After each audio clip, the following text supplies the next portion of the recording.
Next, we are joined by Kris, CEO of South American Gold and Copper Explorer Challenger Exploration with the ticker code CEL. To tell us more, I will hand you over to Kris. Thanks, Jane, and I'll get you to just throw that deck up there.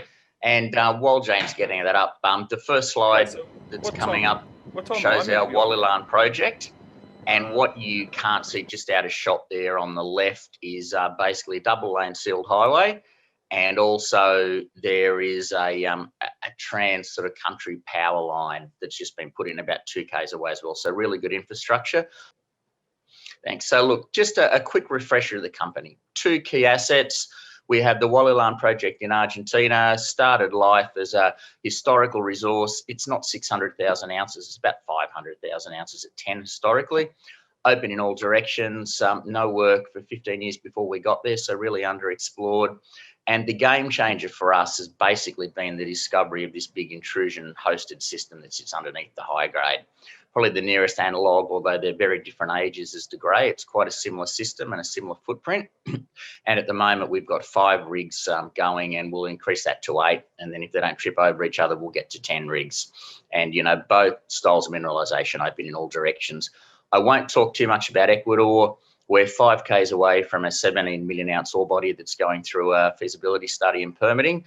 We think we've got the other half of that. We'll do some drilling, you know, around about June, July, but really until they're permitted, the smart play for us is to focus on Argentina. And what's really happened with us in the last 3 months is we've got more of an understanding of the project, the mineralisation, the geophysics and what the geophysics means. We've got a raft of results like these ones here you can see that have just shown the scale of the project. Around about a week ago, we picked up our EL was formally granted, plus another 60 square k's. So all of these results are from 2 k's of strike, and we've now got 18 kilometres of strike that is basically unexplored. Really positive surprise on the metallurgy we put out the other day, 95% recoveries in the bulk of the mineralisation. And that will ensure a really low capex. And you know, we've just completed a $40 million capital raise, and I'll get you to go on to the next slide, Jane. And you know, as I said, what that lets us do is go to sort of 8 rigs and 10. And you know, this is a picture here of about a week and a half ago. See these 4 holes we're drilling on the Magnata vein. Now they're all step outs from hole 264. And each of these 4 holes have all intersected, you know, the same high-grade mineralisation in this Magnata vein. I mean, this thing is wide open in all directions, going to get bigger. And really what happened was we're in trading halt pending the announcement of the increased ground. We're approached by BlackRock, who put out their substantial today, basically saying, would we take $20, $25 million from them? We tried to get them up to 30 cents.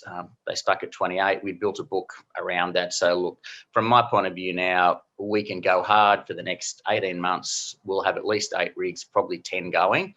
And at the end of that period, out pops a multi-million ounce discovery, probably one of the biggest discoveries in South America in recent times. So look, yeah, that's just the high grade mineralization. There's a lot of red there, and really the reason there's a lot of red is, you know, just about everywhere we've drilled this thing, it's open.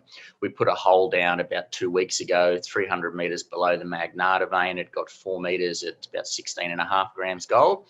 And the reason that's important is that 500,000 ounces historical was all within 100 meters of surface. So we've pushed the thing 3 times deeper. A number of holes now joining up these lodes, and you know, if you look at that, that's around about a half of the system. It wraps around the other side of a big circular magnetic feature. And look, we won't go into the 3D, but this is a 3D looking at the south, so we're looking at the end of it. This is down at Centers and Magnata in the south. The pink is the intrusions. You can see they're the core of this range. The green is actually the mineralization. You can see there it's well and truly open down dip. Those couple of holes didn't go deep enough, and they're actually off the plane of it. So, you know, again, big system and going to get a lot bigger. And this just gives you a feel. So what I'm showing you here is a plan view on the right. So looking down on it, you can see this new western zone we've discovered in section on the left. It's like the other zones in the intrusions.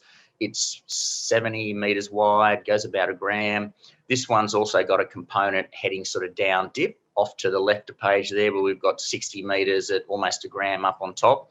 And what we think, there's a big IP anomaly further out to the left we're drilling now and getting some interesting results. So we think there's something much bigger going on further out to the left as well. And if you have a look at that section, that gap zone mineralisation, I'll get you to roll through to the next slide, Jane, that shows the gap zone. So originally we've got these 200-metre intercepts. The thing had flipped over. We were drilling down the middle of it. We've now come back across and got a hole there across it that's gone 44 metres at 3. Now that was basically drilled across a section of the scissor hole that only got about 0.6 grams. The hole there, hole 208, that got 70 metres at 0.6, that was across the zone that only was going 0.3 where it intersected. You know, it's got higher grade shoots in it, but if you take that whole sort of zone there, it's 70 metres wide, 300 metres long, defined down 300 metres down dip. You know, simple sort of volumetrics, it's about 14, 15 million tonnes. So if that goes a gram, we're hoping it'll go a gram, then, you know, there's a 500,000 ounces. You've got that gap zone, you've got the new western zone is bigger, a similar one down at Magnata, and then you've got the high grade skarn. You sort of start to see the scale of what we're chasing here. Thanks, Jane. And this is a hole we put out about a week and a half ago, hole 196. This was actually drilled north of the zone we've got at Magnata, so down in the southern end of the project. That was actually drilled across a couple of holes that we thought had closed it off, and then next thing we get 70 metres at 3. Another sort of intersection down dip. We're waiting on assays further down dip, but what that does is you've got this big zone now that extends. On the right there, I'm showing you the mag data, and what we're seeing is all around the edges of the magnetic highs, it's demagnetized with the alteration and mineralization. So there's a trend about 400 or 500 meters long going almost up to the gap zone now. So we're hoping this thing is almost going to form one big continuous zone of mineralization. We've got some holes 300 meters further north we're waiting for assays on that look interesting, but again, big system and going to get a lot bigger.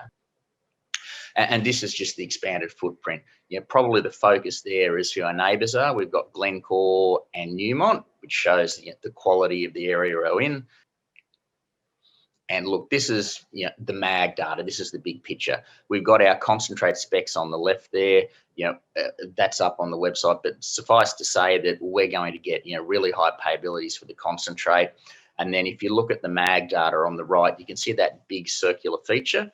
So the model here is you've had this intrusion coming up at depth, and then all around the edges of it, you've got this high-grade halo of mineralization, which is the skarn where we're getting 5 and 10 meters at 5 up to 50 grams gold. And then underneath it, you've got the mineralized intrusive, and the two reds there are known mineralization. That's the 2Ks that we're drilling within. It now looks like it does go all the way along this thing. So you can see what we've drilled is about a third of this, one big circular structure, which is this big circular intrusive. There's one hole on the other side there, one historical hole that got 3 meters at 1.5 grams at the top of the intrusives.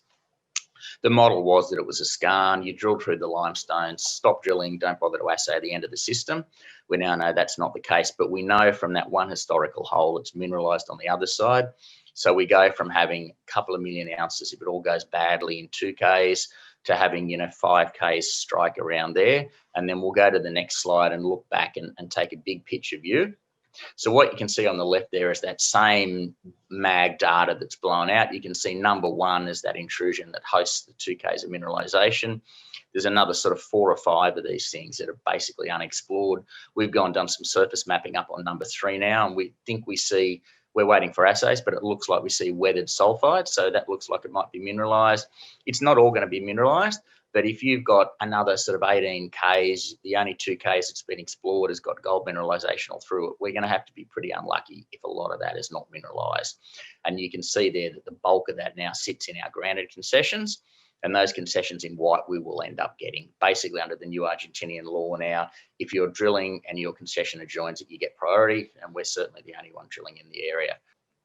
And look, just to wrap up, in terms of the strategy, the 2 assets we've got can take us to 1 million ounce a year producer.